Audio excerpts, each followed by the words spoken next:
মাজত মাত্ৰ এটাই দিন আছে, গতিকে মুখ্যমন্ত্ৰী মহোদয় অহাৰ বাবে সৰুপথাৰবাসী ৰাইজে অধীৰ আগ্ৰহেৰে ৰৈ আছে। এয়া মুখ্যমন্ত্ৰী হিচাপে ডক্টৰ হিমন্ত বিশ্ব শৰ্মা ডাঙৰীয়াৰ সপ্তমবাৰ সৰুপথাৰ ভ্ৰমণ। গতিকে সৰুপথাৰৰ প্ৰতি তেখেতৰ যি মৰম, আমি তেখেতক ধন্যবাদ জনাইছোঁ। আৰু সেইদিনা 23,700 উদ্যমিতা আঁচনি মহিলাক স্বাৱলম্বী হ'বৰ কাৰণে বিত্তীয় যোগান ধৰি লাখপতি বাইদেউ হিচাপে প্ৰতিষ্ঠা কৰাৰ কাৰণে আগবঢ়াই দিয়া হ'ব। আৰু তাৰ লগতে কেইবাটা অভিলাষী আঁচনি আমি য'ত সভাখন অনুষ্ঠিত কৰিছোঁ, এয়া হ'ল লাভলীনা বৰগোহাঁই ক্ৰীড়া প্ৰকল্প, যিটো আমাৰ সকলোৰে সপোনৰ এটা প্ৰকল্প। এই প্ৰকল্পৰ প্ৰথম ফেজৰ নিৰ্মাণ সম্পূৰ্ণ হৈছে আৰু ইয়াক উদ্বোধন কৰা হ'ব।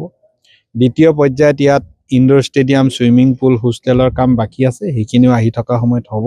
এতিয়া 5,000 লোক বহিব পৰা গেলেৰী, ধুনীয়া ষ্টেডিয়াম, ফ্লাড লাইট, একমডেশ্যন, এই গোটেইখিনি ইয়াতে ব্যৱস্থা কৰা হৈছে।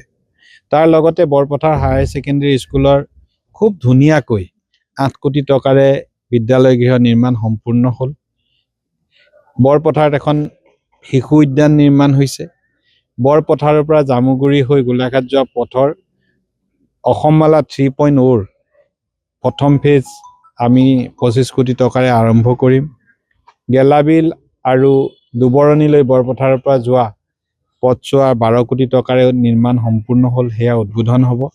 আৰু জলসম্পদ বিভাগৰ প্ৰায় 15 কিলোমিটাৰ মাথাউৰি নতুনকৈ নিৰ্মাণ হ'ব। মিছামাৰীৰ পৰা বিলপথাৰলৈ আৰু অভং পথাৰৰ পৰা শ্যামগাঁৱলৈ 13 কোটি টকা খৰচ কৰি সৰ্বমুঠ 72 কোটি টকাৰ প্ৰকল্প হয় উদ্বোধন, নহয় আধাৰশিলা কৰিব মুখ্যমন্ত্ৰী ডাঙৰীয়াই। সৰুপথাৰৰ দৰে ঠাইত 72 কোটি টকাৰ প্ৰকল্প এবাৰতে উদ্বোধন কৰাটো আমাৰ সকলোৰে কাৰণে বৰ উৎসাহৰ বিষয়, বৰ আগ্ৰহৰ বিষয়। আমি সকলোৱে মুখ্যমন্ত্ৰী মহোদয়ৰ আগমনৰ কাৰণে অধীৰ আগ্ৰহেৰে অপেক্ষা কৰিছোঁ। লাভলীনা ক্ৰীড়া প্ৰকল্পত কি থাকিব? লাভলীনা ক্ৰীড়া প্ৰকল্প মূলতঃ বৰ্তমানলৈকে যিখিনি হৈছে, এখন ডাঙৰ ফুটবল ফিল্ড আছে। ইয়াত 2-3টা টিম আহিলেও বা 100-150 খেলুৱৈ আহিলে যদি ইয়াতে থাকি খেলিব লগা হয়, সেই সুবিধাও ইয়াতে থাকিব। ইয়াত এটা জিম হ'ব। ইয়াত 5,000 দৰ্শক থাকিব প্ৰথম পৰ্যায়ত। দ্বিতীয় পৰ্যায়ত ইনডোৰ ষ্টেডিয়াম হ'ব, য'ত বেডমিণ্টন কোৰ্ট থাকিব, বক্সিং কোৰ্ট থাকিব আৰু ছুইমিং পুল হ'ব। তাৰ লগতে বয়জ আৰু গাৰ্লছৰ কাৰণে পৃথককৈ ৰেচিডেঞ্চিয়েল ট্ৰেইনিং কৰিব পৰাকৈ হোষ্টেলৰ ব্যৱস্থা ছেকেণ্ড ফেজত আছে।